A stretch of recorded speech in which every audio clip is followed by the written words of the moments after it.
안녕하세요. 주식희마론 권미란입니다. 올 한 해가 투자가 어려울 수밖에 없는 이유가 연준의 긴축은 계속될 것이고 물가의 안정은 아직 나타나지 않았기 때문이라고 합니다.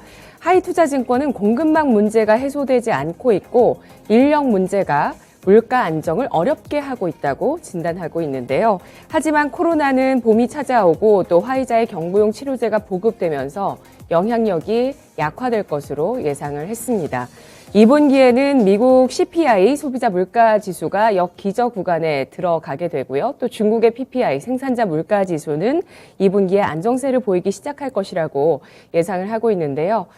미국이 긴축을 강하게 진행하고 물가가 그래서 빠르게 안정된다면 오히려 이제 이 시기에는 앞으로 긴축에 대한 우려가 해소될 수 있는 시기라고 판단하고 있습니다. 지수 현재 오늘장은 또 반등을 해주면서 기분 좋은 설 연휴에 선물을 주고 있는 것 같은데요. 오늘도 주식시장을 이해할 수 있는 주제 마련했습니다. 어떤 주제일까요? 심화해 볼게요. 보시죠. 휘청이는 건설업계 안전지대를 위한 대책은? 오늘 한양대학교 부동산 융합대학원의 최원철 교수님 모셨습니다. 어서 오십시오. 네, 안녕하세요. 안녕하세요. 와, 1월 들어서 갑작스러운 사고가 있었습니다. 네. 네, HDC 현대산업개발의 광주 화정동 아파트 건설 현장에서 16개 층이 한꺼번에 붕괴되는 사고가 발생했고요. 이런 붕괴 사고가 HDC 현대산업개발에서 벌써 두 번째라는 점에서 정말 시장에 많은 우려를 자아내고 있는 상황인데요. 그래서 현대산업개발이 과연 앞으로 이 영업정지 처분까지 받을 수 있을지 에 대해서 아직은 결정이 안 나와 있는 상황이고요. 또 만약에 그렇게 되거나 그렇게 되지 않아도 앞으로 영업이 어려울 텐데 그러면은 유동성 위기 가능성은 없을 것인가 이에 대해서도까지 걱정할 수 있는 상황입니다. 어떻게 보십니까, 교수님? 네, 아무래도 큰 사고를 두 개를 냈기 때문에 소비자들의 신뢰가 이미 떨어졌고 그러다 보니까 이제 한국신용평가에서는 이제 신용등급을 조정을 하겠다. 근데 대형 건설회사들이 큰 사업을 하려면은 이런 신용등급이 굉장히 중요하거든요. PF 할 때. 그래서 이런 것들이 있고 또 지금 자체적으로 ABCP 등 유동화증권 만기 도래가 한 2조 8,500억 정도 가까이 있는데 그 한 1조 9천억 정도는 현금성 자산을 가지고 있기 때문에 최근에 이제 1조 정도를 자산 이제 부동산을 가지고 그 유동화를 시켜보겠다 이렇게 발표를 했어요. 그래서 대기업인 만큼 그렇게 급격하게 안 좋아질 것 같지는 않습니다. 그러니까 이제 현재로서는 정부에서 지금 계속 검토를 하고 있는데 과연 영업정지라든가 이런 것들 수위가 얼만큼 되냐에 따라서 조금 영업에 차질은 있을 수는 있죠.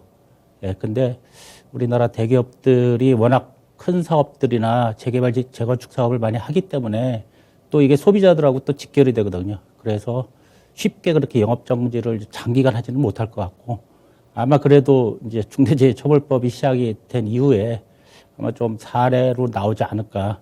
그래서 조금. 근데 하여튼 지금 최대 뭐 1년 8개월까지는 가능하다고 하지만 그런 사례는 여태까지 없었고.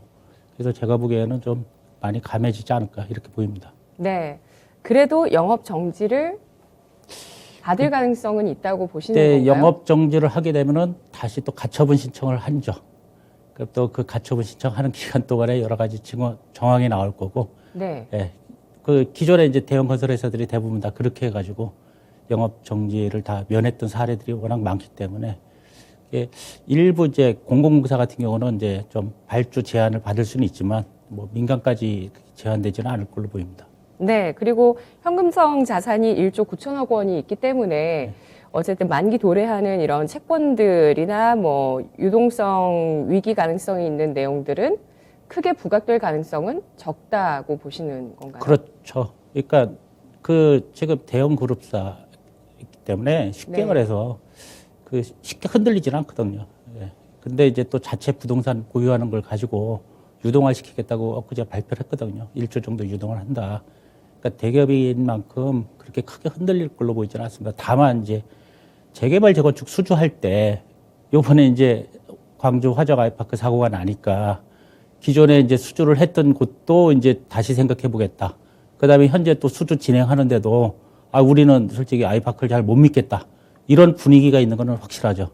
그래서 이제 새로운 수주 영업이 이제 잘 안 되면서 이제 아무래도 건설회사는 이제 수주가 이제 어느 정도 규모에 맞춰서 지속적으로 해야지만 이제 회사가 정상적으로 이제 계속 유지가 되는데 이제 그런 소비자 신뢰를 얼마나 빨리 회복을 하느냐. 예, 그게 아마 직접 영향을 미칠 것 같습니다. 네. 지금 이 붕괴 사고로 인해서 이것을 또 처리하기 위해서도 사실 비용이 들어갈 수밖에 없는 상황이고요. 뭐 보상 문제도 있을 것이고요. 여기에 더불어서 지금 나와 있는 소식 어제 나왔습니다. 이 붕괴 사고 아파트 옆에 203동도 붕괴 위험이 있다. 이런 내용들도 나오고 있어서요. 이 지금 붕괴 사고가 난 곳에 대한 그 비용 처리도 꽤 규모가 클 것으로 보여요. 예, 언론 보도에는 뭐 전면 재시공을 할 경우에 3천억에서 4천억까지 갈 수도 있다. 이렇게 보도는 나오지만 네. 어저께 나왔던 뭐 203동 같은 경우도 그 옥상의 일부 구간이거든요. 예, 그렇기 때문에 전체 구조체는 크게 영향이 없기 때문에 아무래도 뭐 입주자들이 크게 반대를 안 하는 한 그대로 진행될 가능성이 있고요. 그 다음에 현재 그 붕괴된 아파트조차도 한 동인데 거기에 대해서도 면밀하게 구조 정밀 안전 진단을 할 겁니다. 예, 근데 아무래도 그 아파트를 분양받은 사람들은 불안하겠죠. 예, 그거를 다시 쓸 수 있다 하더라도 불안을 할 텐데 어찌됐든 거기에 대해서는 이제 이제 검토 결과가 나와봐야 하는 거니까 정확하게. 예, 그거는 지금 뭐 딱 얼마다 이렇게 결정되지는 않을 것 같습니다. 네. HDC 현대산업개발의 영업 정지 여부가 일단 1차적으로 무엇보다 또 주목되실 것 같은데요. 아직은 국토부의 처분이 나오지 않은 상황 속에서 여러 전망들은 나옵니다. 그 가운데서 일부 언론에서 서울시가 좀 소극적인 태도를 보이고 있다라고 보도가 나오자 서울시에서 반론을 했습니다. 서울시에서는 그러면서 이 두 가지 그 법률 내용에 대해서 얘기를 했는데요. 서울시가 내놓은 자료를 좀 보시면 일단 부실 시공으로 인명피해 사고가 발생할 경우에 건설산업기본법에 따라서 건설업 등록 말소를 포함한 강력한 행정처분이 가능하다.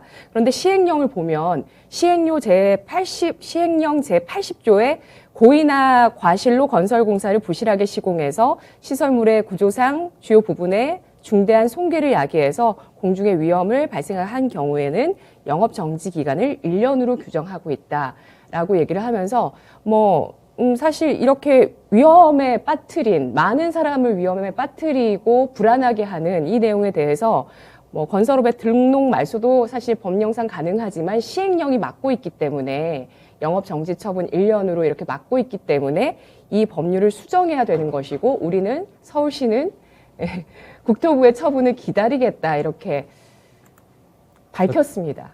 그렇죠. 네. 아무래도 제가 아까 말씀드렸잖아요. 우리나라는 이제 그 대형 건설사가 하청을 주게 되면은 그 하청 업체들의 또 책임도 있거든요. 근데 또 그걸 또 재하청까지도 막 주고 그러는데 그게 지금 붕괴 사고의 주요 원인이라고 예, 보세요? 맞습니다. 예. 그러니까 지금 그 하청에다 재하청을 주는 이유는 공사비를 줄이려고 하는 거거든요. 그러니까 공사비를 근데 이게 줄이려고. 건설사가 공사비를 줄이기 위해서 하는 게 아니지 않나요? 그러니까 하청을 받은 업체들이 최저가 입찰로 하청을 받거든요. 예. 근데 그 최저가 입찰 받은 다음에 본인들도 더 남기려고 또 그렇죠. 재하청을 주는 거죠. 예. 그게 하청을 준 건설사의 입장은 아니잖아요. 수주를 받은 근데 업체가 하청을 주면서 단지 예. 건설회사는 공사 감독을 감독을 할 의무가 있죠. 그러니까 하청 업체들이 공사를 잘 하고 있는지를 봐야 되는 거죠. 근데 그게 지금 중대재해처벌법의 가장 큰 논란이죠, 지금. 어디까지가 원청업체 잘못인지, 어디까지가 하청업체 잘못인지, 이제 그게 아직도 말이 많이 나오고 있는 거죠, 지금. 근데 그 관행이 전국적인 관행인가요? 하청을 준 걸 재하청하고 재하청하고 재하청하는. 아니, 조그마한 현장은 하청만 주겠죠. 큰 데가 이제 예. 재하청까지 가는 경우가 많은 건데. 재하청에 재하청도 있다는 업계 얘기도 예, 있더라고요. 그럴 수도 있습니다. 예. 근데 어찌됐든 요번 기회에 아마 이게 굉장히 좀 법적으로 타이트해질 것 같아요. 그리고 여태까지 그 원청 건설업체들이, 대형 건설업체들이 그냥 재하청을 줘도 모른 척 했다가 이제부터는 그렇게 못할 걸로 보입니다. 그러니까 하청업체들이 최저가로 들어오고 자기들 돈을 남기기 위해서 또 재하청을 준다 하는 거를 여태까지는 그냥 그 좀 대형 건설 회사들은 그냥 적당히 넘어가 줬는데 네. 이번에 광주 사건이 둘 다 재하청 때문에 엄청난 피해를 봤거든요. 네. 그래서 아마 이런 관행이 자동적으로 없어지지 않을까. 또 특히 그 중대재해처벌법이 이제 발효가 됐기 때문에 건설사에서는 이제 안전에 대해서 더 신경을 써야 되기 때문에 이제는 뭐 하청업체들이 알아서 해라 이렇게 놔두지는 않을 것 같아요. 네. 경찰 조사에서도 HDC 현대산업개발 직원분들이 하청업체가 한 일이다라고 혐의에 대해서 부인하고 있는 상황이고요.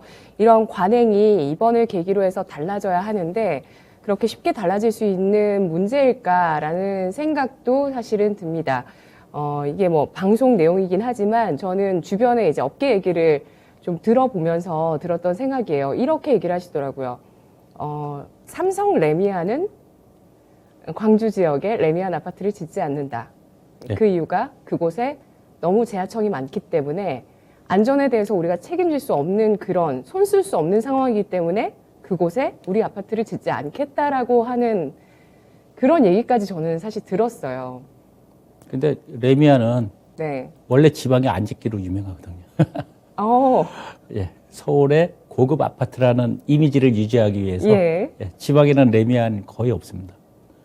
예, 하여튼 이렇게 또 반론을 해주세요. 예, 그런 하여튼 그런 사례도 있는데 네. 어찌 됐든 그 모든 건설 회사가 다 잘못하는 건 아니거든요. 우리나라 건설 회사들이 그 해외 유명한 그 세계 최고층 버즈 칼리파부터 해서 싱가포르의 마리나 베이 샌즈도 이제 건설도 하고 전 세계인들이 놀랄 만큼 세계적인 건물들을 한국 건설업체들이 다 지어왔거든요. 그러니까 기술력은 그 세계 어디보다도 뛰어나죠. 한국의 건설 기술력. 단지 국내에서만 그런 하청의 재하청 문제, 그 다음에 여러 가지 이런 안전 문제들이 이제 그 규정이라든가 법 같은 거는 완벽하게 구비가 돼 있어요. 단지 그게 현장에서 잘 안 지켜지는 것 뿐이죠. 예. 그것에 대한 정부 당국의 감독도 있을까요? 그러니까 건설 현장이라는 게 그 크게 정부가 발주하면 이제 조달청이 발주해가지고 이제 조달청에서 아니면 지자체에서 또 발주해서 감독을 하게끔 돼 있고요. 그 다음에 또 현장에는 책임감리가 상주하게끔 돼 있고요. 그 다음에 또 예를 들어 일반 재개발 재건축 같은 경우도 조합에서 감독을 선임해가지고 현장을 감독을 하게끔 돼 있어요. 그리고 어떤 현장에도 감리를 다 하기 때문에 설계 도면대로 제대로 시공이 되느냐 안 되느냐 이런 것들을 모두 다 이제 지켜는 보는데 단지 그 모든 과정을 다 총괄 책임질 수는 없는 거거든요. 감리가. 그러니까 예를 들어서 그 현장 근로자가 술을 먹고 만약에 위험하게 하여튼 작업을 하다가 문제가 생겼다. 그것까지 책임질 수 있는 건 아니잖아요. 근데 그런 거를 하지 말라고 이제 교육을 시킵니다. 건설 안전 교육을 현장마다 다 시키는데 이번 광주 화정 아이파크가 문제가 되는 거는 하청에 재하청을 줬는데 또 그 재하청 준 펌프카 업체에 불법 체류 외국인 8명이었다고 들었는데 네. 한국말을 잘 못한다. 근데 한국말 잘 못하는 사람들 교육도 제대로 됐을 가능성이 없고 의사소통이 안 된다는 예, 거군요. 의사소통도 제대로 안 됐을 거고 예. 그 다음에 또 하나가 그 전문 그 콘크리트 타설 업체가 아니었고 그냥 네. 펌프카에서 임시 고용한 임시직이었거든요. 그러니까 이런 것들이 문제가 되는 거죠. 그러니까 그 업체 자체가 전문 업체가 아니라는 말씀이세요? 인력이 전문 인력이 아니라는 말씀이세요? 그 지금 저도 이제 그 언론 보도에 나온 걸 보면은 그 콘크리트 타설을 맡은 전문 업체가 있는데 네. 그 업체가 재하청을 줬다. 근데 그게 이제 펌프카라고 콘크리트를 밑에서 위로 이제 쌓아 올리는 업체인데 그 기계 업체입니다.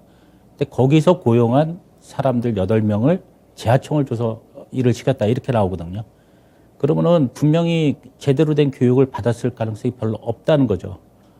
지금 우리나라 지금 건설 현장이 좀 문제가 되는 게 최근에 코로나 이후에 외국의 건설 전문 그 인력들이 못 들어오고 있어요. 뭐 하여튼 많은 인력들이 그 한국에 들어와서 이제 현장에서 일을 하고 있는데 이제 코로나 이후에는 이제 이게 입국이 안 되니까 그러다 보니까 이제 불법 체류 이제 외국인들이라든가 이게 인건비를 아끼려고 이제 하다 보니까 그게 아까 말씀드린 대로 하청을 주고 또 재하청을 주다 보니까 이게 금액이 계속 내려가다 보니까 그 네. 금액을 맞추는 거죠. 예를 들면은 그때 그 광주에 그때 그 철거공사 현장 아이파크 붕괴됐을 때 그때 철거 공사비가 50억이었거든요. 그러니까 원래 그 책정된 금액이 50억이었습니다. 근데 그게 지하청으로 가면서 9억까지 줄었어요. 그건 뭐 그냥 지하청이 아니라 지하청의 예. 근데 지하청일 중요한 가능성이- 거는 예. 어찌됐든 50억 정도를 들여서 철거를 해야 되는데 네. 그거를 9억에 마지막 업체는 9억에 끝내야 되니까 그럼 인건비를 줄여야 될 거 아니에요. 그리고 공기도 줄여야 되고 그러다 보니까 이제 무리한 공사를 하게 되는 거고 요번에 광주 화정 아이파크도 뭐 공기 단축을 위해서 결국은 뭐 동바리를 너무 일찍 제거를 했다. 근데 그 문제뿐만이 아니라 굉장히 다양한 문제들이 한꺼번에 이제 존재를 하는 거죠. 그러니까 요번에 지금 그 많은 사람들이 지금 이 관행대로 가면은 솔직히 별로 또 변하는 게 없을 수도 있다. 그래서 중대재해처벌법은 지금 대표이사가 구속이 될 수도 있으니까 그래서 그거에 대한 이제 대책을 지금 건설회사들이 마련을 하는데 그 처음에는 너무 이게 하청업체들이 이제 공사를 하는데 이게 왜 원청의 대표이사까지 처벌을 받아야 되냐 해서 처음에는 말이 많았다가 이번에 광주 화정 아이파크 사고 나니까 부랴부랴 이제 다들 대책을 지금 마련을 하는 거죠. 근데 하여튼 이런 것들이 좀 바뀌겠죠. 네. 지금 현근리님께서 재하청을 못 주도록 관리하는 게 원 도급사의 의무입니다라고 글을 주셨고요. 그리고 트레벨류님께서는 수주는 그 회사 이름을 보고 맡기는 것인데 하청에 재하청을 준 것은 공사 맡긴 사람은 모르거나 나중에 알게 될 텐데 소비자들을 속이는 것 아닌가요?라고 의견을 주셨습니다.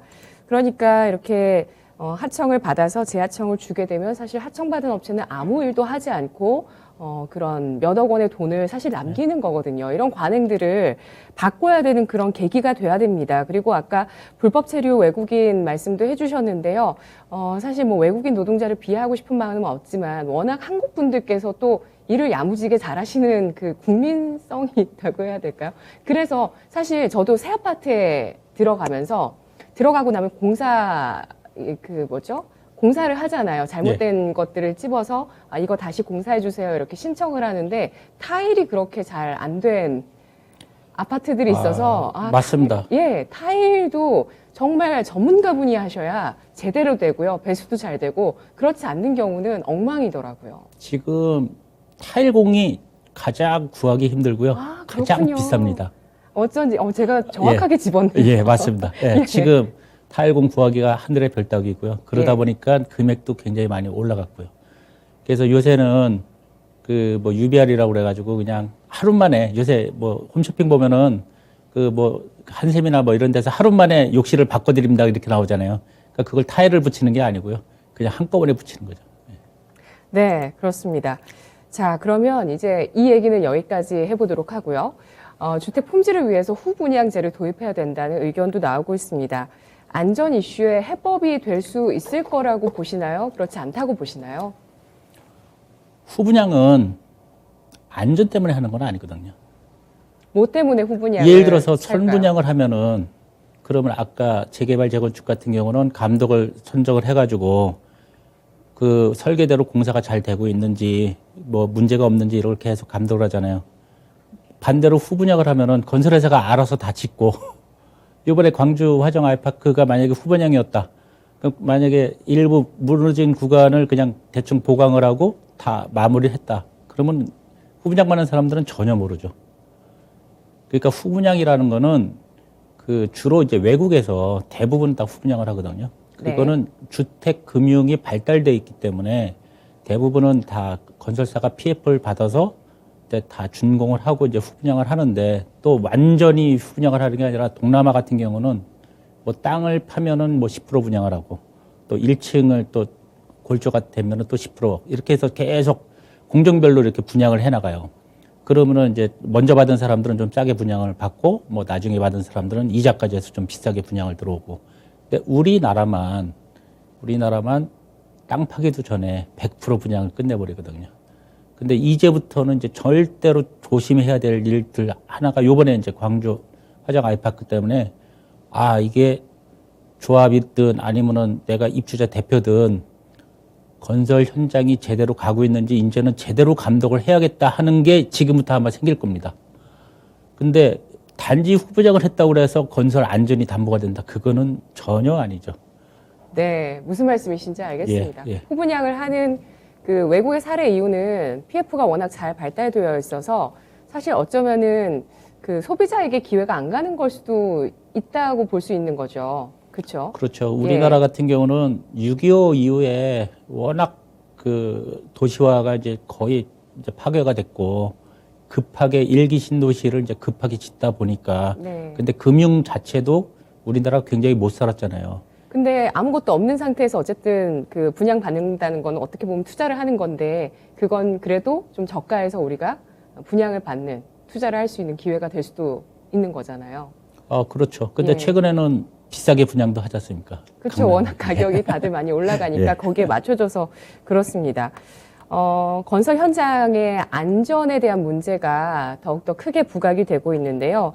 현재 나와 있는 여러 가지 대책이나 정책들 가운데 해결책은 뭐라고 보시나요?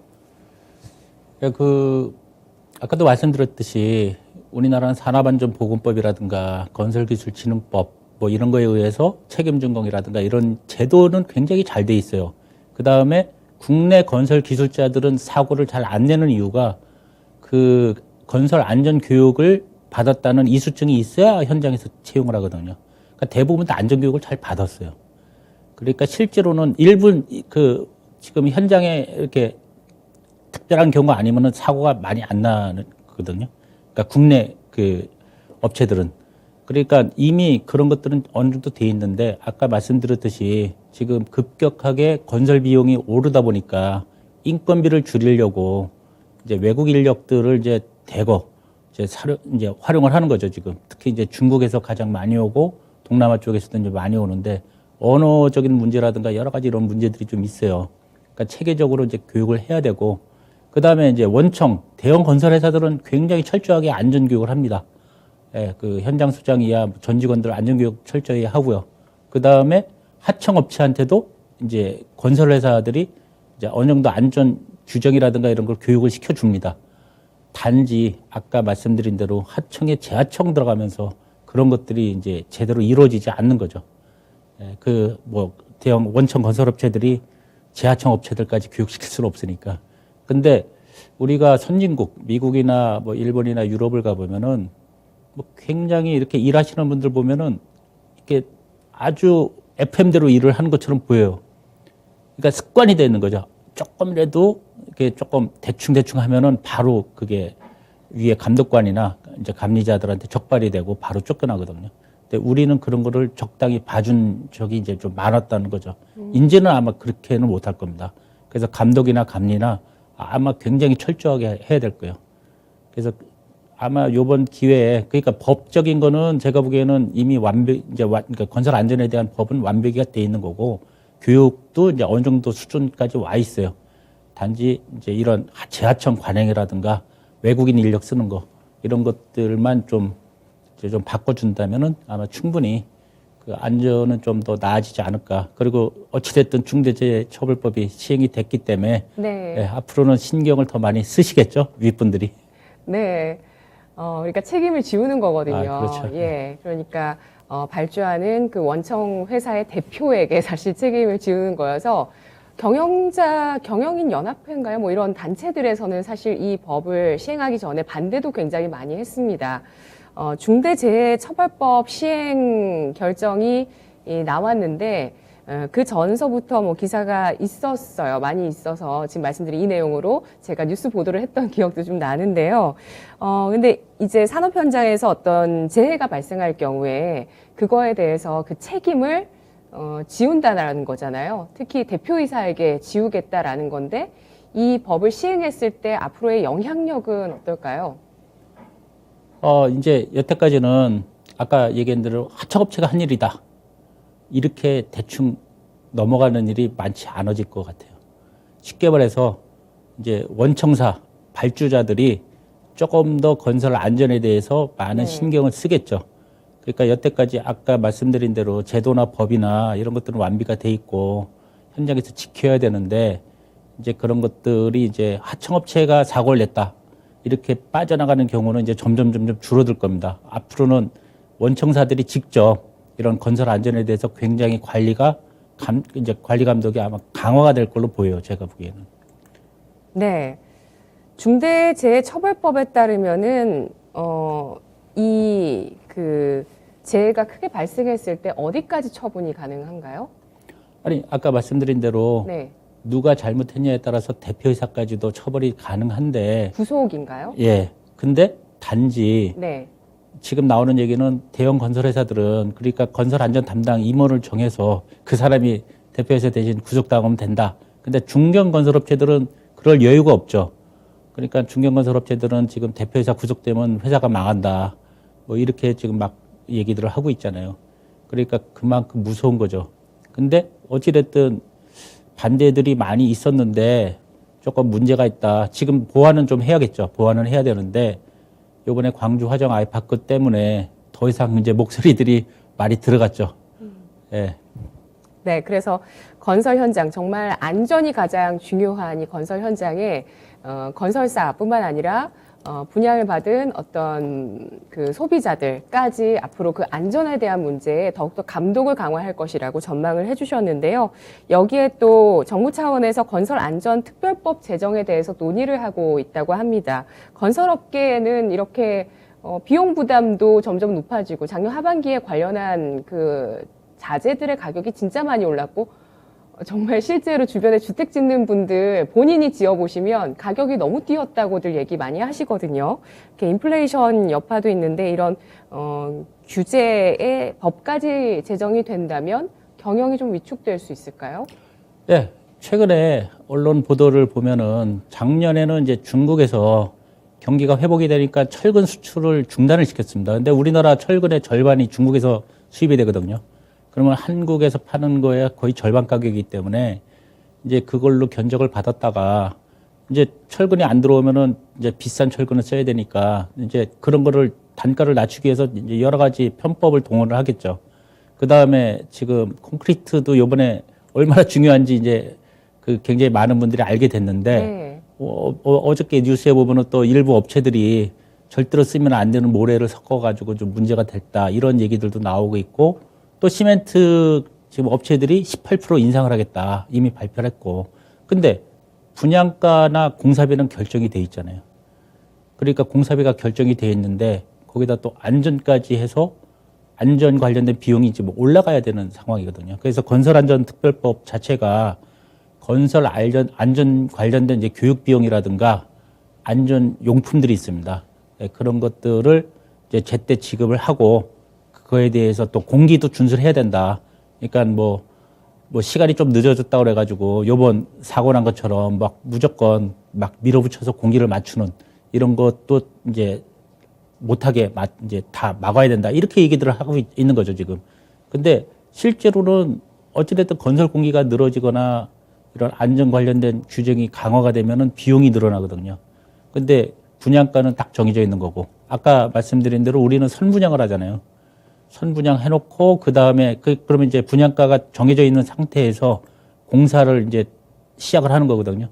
근데 분양가는 이미 다 분양을 했는데 근데 예를 들어 재개발 재건축 같은 경우는 나중에 시공이 끝난 다음에 시공사가 추가로 들어가는 비용에 대해서 그 다시 이제 분담금을 추가로 이제 요구를 합니다. 네. 예, 그렇기 때문에 뭐 하여튼 그런 비용들이 좀 올라갈 가능성이 많이 있고요.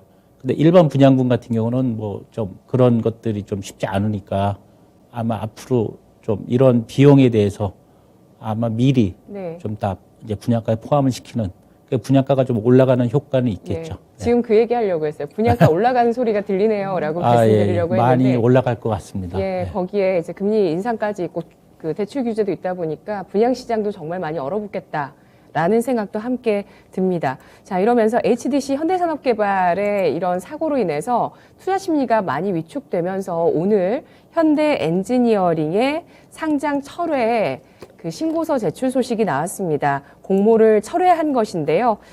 건설업 대장주를 꿈꿨던 현대차 그룹사 내의 글로벌 종합 건설사 현대 엔지니어링이 오늘 이에 따라서 또 공모를 철회했습니다. 첫 번째 주제 알아봤고요. 이어서 두 번째 주제 보시죠.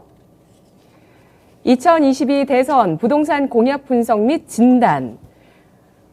자, 이 내용도 정말 많은 분들이 관심이 몰리고 있는 그 내용입니다. 과연 3월 대선에 어떤 후보가 어떤 부동산 공약을 내놓을지 지난해 워낙 뜨거웠던 부동산 시장이었기 때문에 더욱 그렇습니다.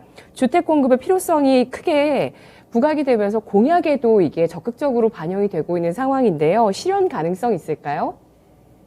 예. 제가 보기에는 250만, 뭐 311만 이렇게 발표들을 하고 있는데 예. 이게 5년치이기 때문에 뭐 연간으로 따지면 50만이잖아요. 네. 예. 보통 통상 우리나라가 1년에 50만에서 60만씩 공급을 해왔습니다.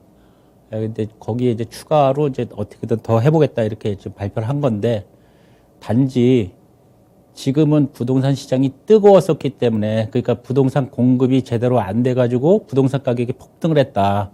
그래서 다 공급을 늘리겠다 이렇게 얘기를 했는데 지금 FOMC 지금 발표 때문에 부동산 시장이 굉장히 빠른 속도로 얼어붙고 있잖아요. 그래서 올해 전망도 다 상승한다고 했다가 보합이나 조금 하락할 걸로 바뀐다 이렇게 전망이 나오고 또 하나 문제는 공공 재개발이나 공공 재건축 그다음에 서울시의 뭐 신속통합 재건축 이런 사업들이 굉장한 많은 인센티브를 줄 테니까 빠르게 재개발을 해라. 예를 들어 뭐 한 13년 걸릴 거를 5년 안에 끝내주겠다. 그러면은 재개발을 하는 입장에서는 당연히 해야겠죠. 인센티브를 또 절반 뭐 공공임대 줘도 그래도 사업성이 나오니까. 그래서 뭐 지금 신속통합 같은 경우는 뭐 신청지가 100군데가 넘었다 할 정도로 그러면은 이런 사업들이 서울이나 이제 경기도 쪽에 많이 진행이 되게 되면은 오히려 공급이 과잉이 될 가능성이 있죠. 그 지금 집값이 올라가는 이유는 이게 전세가 급등을 했잖아요. 네. 그러면서 전세 가격이 너무 빨리 오르니까 내가 전세를 살면서 돈 모아서 내 집 마련이 어려워지겠다. 이제 이런 상황인데 그게 요새는 이제 다시 이제는 또 전세 대출이 이자가 월세보다도 비싸지니까 또 월세로 전환되는 게 이제 가속화되고 있거든요, 지금. 그러니까 제가 봤을 때는 또 정부에서 지금 아까 얘기했던 뭐 공공 재개발 재건축뿐만이 아니라 지금 3기 신도시뿐만이 아니라 택지개발지구 사전 청약도 지금 굉장히 많이 하고 있잖아요. 그거는 공공주택인가요? 아니면 뭐 민간도 포함이 돼 있습니다. 예, 예. 민간도 포함되어 있고요. 그 민간 안에 또 그 신혼부부 특공이라든가 이런 것들이 다 포함이 돼 있고 또 그 가점제가 낮은 사람들을 위해서 추첨을 또 30%를 포함을 시켰어요. 최근에. 그렇기 때문에 이제 모든 내 집 마련을 원하는 사람들이 얼마든지 이제 저렴하게 주변 시세의 한 80%, 90% 가격에 미리 내가 저렴하게 집을 장만할 수 있겠다. 근데 굳이 지금 굉장히 많이 올랐지 않습니까? 올랐는데 언제 떨어질지 모르는데 굳이 지금 대출받아서 집을 산다?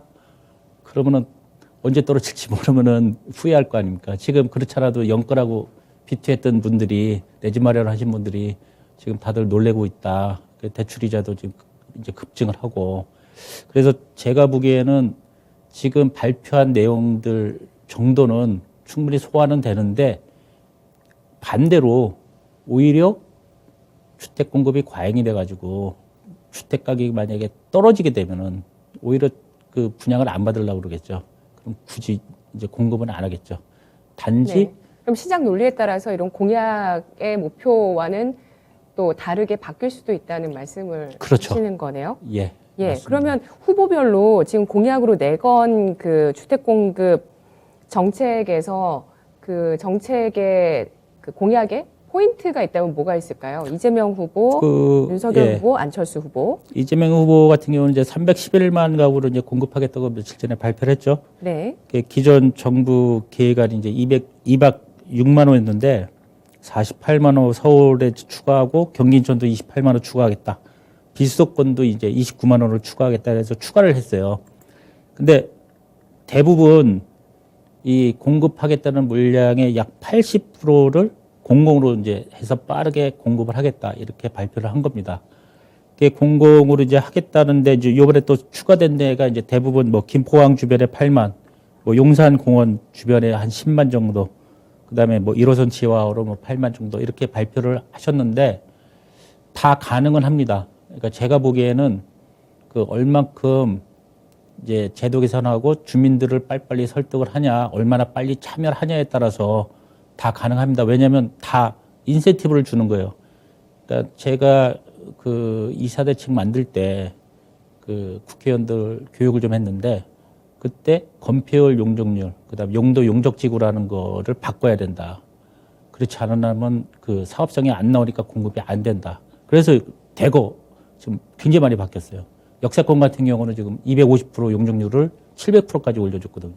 그 서울시도 지금 지난주에 5천 스퀘어미터 이하 소규모 재개발 발표도 하고 또 모아주택이라는 거 이렇게 소규모로 모아서 주택 개발하는 것도 발표를 하고 그러니까 지금 우리나라 이 주택 정책 자체가 너무 예전 거에 그냥 딱 고정돼 있다가 이제 최근에는 사람들이 상가나 오피스보다 주거를 더 원하는구나. 그래서 지금 솔직히 상가나 오피스보다는 이제 주거 공급이 더 늘어야 된다. 그래서 지금 그런 용적률 건폐율을 다 완화를 해주고 네. 주거를 대량 공급을 하게끔 그렇게 지금 바꾸고 있는 거죠. 그다음에 오피스텔 같은 경우도 원래는 임대용 상품이었는데 그 주거용 오피스텔이 원래 그 84 스퀘어 제곱미터 이제 이하만 이제 바닥 난방을 넣어줬었거든요. 근데 이게 내 집 마련을 위한 대체 상품으로 이제 부각이 되니까 완화해줬죠. 120 스퀘어미터 이하까지 바닥 난방을 허용을 해줬죠. 단지 주의해야 될 사항은 그 오피스텔 자체는 전용률이 아파트에 비해서 굉장히 떨어지고요. 그러니까 단지형이 거의 없거든요. 그러니까 내 집 마련 장기적으로는 이제 혼자 살거나 이제 둘이 사는 정도는 문제가 없고요. 단지 위치가 이제 강남이라든가 굉장히 좋은 위치에 있다 그러면은 임대 수익도 얼마든지 가능하니까. 근데 장기적으로 보면은 이게 그렇게 올라가는 그러니까 투자 수익이 많이 나는 상품은 절대 아니라는 거. 그런 거 주의를 좀 해야 될 것 같고요. 생활용 숙박시설도 비슷합니다. 그것도 이미 국토부에서 호텔 용도로만 써라. 아니면 주거용 오피스텔로 2년 안에 변경을 해야 된다. 이미 발표를 했고. 그래서 오히려 그런 경우는 이제 호텔로 쓰려면 관광지에 있는 게 맞는 거겠죠. 그래서 근데 단지 우리가 예전에 분양형 호텔 보면은 8% 수익을 뭐 10년간 준다 이렇게 했다가 실제로는 1년도 못 주고 대부분 다 중단돼서 우리나라의 분양형 호텔 사업이 대부분 다 중단이 됐잖아요. 그러니까 생활용 숙박시설도 그럴 가능성이 좀 있기 때문에 옥석을 잘 가려야 된다는 거죠. 네. 예. 네. 투자에 있어서 중요한 말씀을 지금 해주고 싶으셔서 예. 쭉 얘기를. 그리고 이제 윤석열 후보도 뭐 250만 원을 하는데 공공 50만에 나머지 민간으로 200만 원을 한다. 민간이 한다는 거는 간단히 얘기하면은 아까 얘기한 대로 토지에 대한 용도만 바꿔주면은 사업성이 나오면 민간이 다 붙어서 합니다. 지주 공동 사업을 하든 땅을 뭐 사서 하든. 그러니까 지금 공공이라는 거는 공공이 직접 주체가 돼서 하는 거예요. 대신 공공이 하면은 아까 얘기한 대로 그 인허가 기간을 단축을 시켜주는 거죠. 서울시의 뭐 신속통합도 그렇고 공공재개발, 공공재건축도 뭐 13년 걸리던 인허가 기간을 5년 안으로 줄여주겠다. 그렇게 이제 공공이 주도를 할 경우에는 이제 그런 기간을 좀 단축시켜주고 아까 얘기한 대로 용적률에 대해서 상향을 시켜주는 대신에 그만큼 늘어나는 그 수익성에 대해서 50%는 이제 공공임대로 다시 좀 기부 체납을 해라. 이런 조건을 붙여놓은 거죠. 그래도 어차피 늘어나기 때문에. 근데 단지 최근에 뭐 도심 복합 공공개발 같은 경우가 이렇게 반대하시는 분들이 좀 늘었다 이렇게 나오는데 그게 문제가 뭐냐면 내가 이제 서울에 뭐 이렇게 낙후된 지역에 집 한 채로 이렇게 오래 사시던 분들이 여기 이렇게 개발을 하려면은 분담금을 내셔야 됩니다. 그러면 나는 돈 없는데 근데 이게 고밀 개발이 되면은 실제로는 본인들이 내는 돈은 거의 없거든요. 그리고 이주비 이런 거 난 이사 갈 돈도 없는데 그러면 이주비나 이런 것들도 다 이렇게 건설회사하고 해가지고 전부 다 결국은 다 지급을 하기 때문에 이제 그런 것들을 미리 다 사전에 좀 설명을 드리고 잘 설득을 해야 이제 이런 공공 방식이 제대로 빨리 공급이 될 수 있는데 그냥 발표부터 하니까 다들 너무 놀래가지고 그래서 무슨 말씀하시는지 그것도 알겠습니다. 공공주택도 사실 이게 잘 공급이 되기 위해서는 쉽지 않은 부분이 있다는 점을 얘기를 해주셨는데요. 자, 이제 또 우리 대선 후보들이 공약으로 이런 공급 대책 말고도 더 좀 파격적으로 좀 얘기를 하고 싶은 것 같아요. GTX 노선 신설 공약을 주력 대선 후보 두 분께서 동시에 얘기를 했습니다. 부동산 시장의 여파에 대해서 알아볼게요. GTX 때문에 급등을 했던 지역들 일부가 요새 집값이 떨어지고 있어요. 급등을 한 지역, 예, 뭐 잘 아시겠죠. 뭐 안양이라든가 의왕이라든가 몇 군데가 있는데 그 김포 골드라인을 직접 타보시면은 출퇴근 시간에 그 종점에서 타도 한 두세 번 기다려야 될 정도로 사람이 많거든요. 그럼 간단히 얘기하면은 만약에 파주에서 서울까지 온다. 그럼 파주에서 다 타면은 출근 시간에 중간에 일산에 있는 분들은 한 명도 못 탈 수도 있다는 얘기죠. 왜냐하면 GTX가 우리가 생각하는 이런 지하철이 아니고요. 그 객실이 3장밖에 없습니다. 그리고 한 번에 탈 수 있는 인원이 1,100명이고요. 또 시속 200km로 달리기 때문에 지하철처럼 자주 다니는 게 아니고요. 한 시간에 6, 7분밖에 못 다녀요. 그러니까 이렇게 그 한꺼번에 대량 인원을 이렇게 이동을 시킬 수가 없기 때문에 제가 보기에는 저도 어제 또 어디 지자체하고 회의를 하는데 GTX가 지나간다고 그래가지고 나중에 주민들 굉장히 난리가 날 거다. 출근 시간에 가는데 GTX 한 명도 못 타고 그냥 계속 보낸다. 그럼 결국 GTX 있으나 마나잖아요. 네, 그래서 지금 그 이재명 후보는 뭐 김포에서 하남, 뭐 인천공항에서 포천, 뭐 파주에서 여주까지 이렇게 연결을 하겠다. 그러면 아까 제가 말씀드린 대로 맨 끝에 있는 쪽은 좀 영향이 있을 겁니다. 아무래도 좀 타기가 쉬울 거고, 예, 출퇴근하는데 시간이 많이 줄어들면은 좀 영향들이 있을 겁니다. 근데 그 중간에 있는 곳들은 한번 실제로 운행이 이제 시작이 되면은 여러 가지 이런 문제들이 좀 나올 거예요. 그래서 국토부에서도 이걸 보완을 지금 해보려고 노력을 하는데, 근데 어찌됐든 이제 끝에 쪽에서 출발하는 쪽은 제가 보기에는 무난하게 그러니까 빠른 속도로 서울까지 진입할 수 있으니까 서울에 계신 분들이 그 좀 멀리서도 좀 잘 할 수 있는 상황이 되겠죠. 그다음 뭐 윤 후보도 지금 김포에서 여주, 뭐 인천 검암에서 남양주, 뭐 고향에서 뭐 수원, 하남, 남양주 다시 고향으로 가는 순환선을 만들겠다. 순환선은 이제 서울을 지나가는 게 아니기 때문에 이거는 뭐 하루 종일 이렇게 잘 이용이 될 것 같아요. 그러면은 뭐 이런 것들은 뭐 하여튼 지역 주민들한테는 도움이 되겠죠. 근데 저희가 이렇게 보면은 실제로 이제 동경이나 이제 파리 같은 데가 지하철이 우리보다 훨씬 발달돼 있고 이런 그 GTX 같은 게 이미 다니고 있어요. 뭐 파리 같은 경우는 RER이라고 그래가지고 고속 지하철이 다니고 있어요.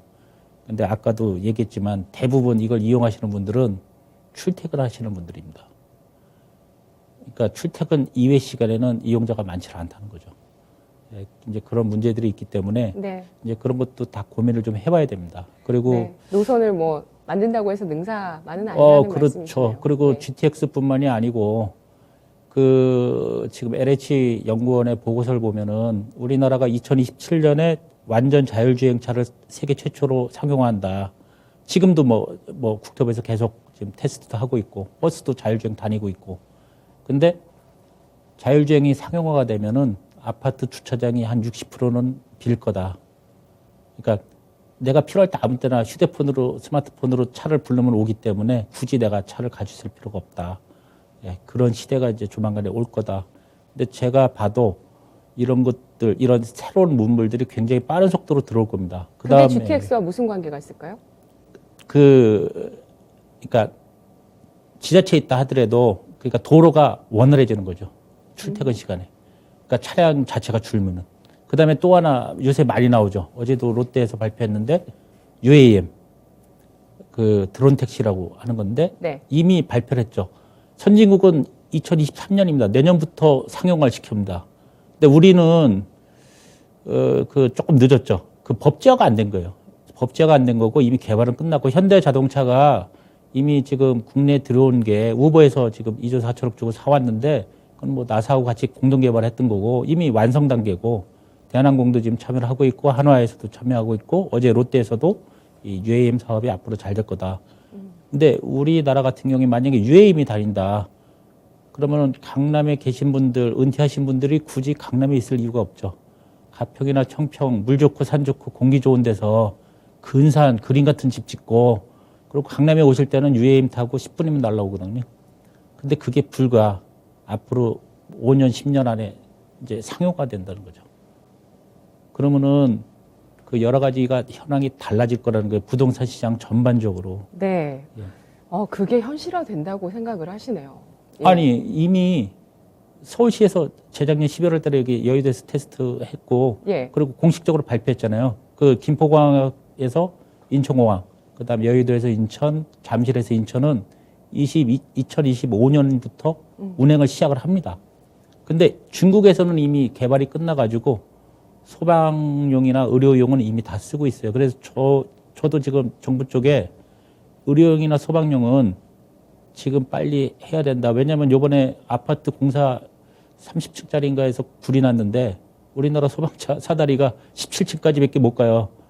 49층짜리에서 이제 불이 났는데 49층에서 소방관들이 호수 메고 1층부터 49층까지 걸어 올라갔거든요. 근데 드론 택시 있었으면 바로 한 번에 날아가니까 훨씬 빠르겠죠. 네. 알겠습니다. 앞으로 차기 정부에서 내놓아야 할 그런 부동산 정책에 대해서도 질문 드리려고 했는데 이미 시간을 저희가 다 써서요. 너무 아쉽네요. 전고체 배터리님께서도 앞으로 미래 세대와 저소득층을 위한 주택 공급 정책이 있어야 되겠다라는 의견을 또 주시기도 하셨는데요. 자, 앞으로 수도권 집중화 현상이 기술 혁신으로 인해서 완화될 가능성에 대해서도 교수님께서는 내다보시네요. 오늘 주식심화론 한양대학교 부동산 융합대학원 최원철 교수님과 함께했습니다. 고맙습니다. 네, 감사합니다. 네, 주식심화론이었습니다. 자, 지금까지 투자 판단에 도움드릴 수 있는 내용들 전해드렸고요. 다만 주가의 상승과 하락을 보장하진 않습니다. 건설, 부동산 시장, 정책이 정말 중요한데 앞으로 어떻게 바뀔지 예견해봤습니다. 자, 남아있는 오후장 잘 보내시고요. 설 연휴 따뜻하게 행복하게 보내세요. 고맙습니다.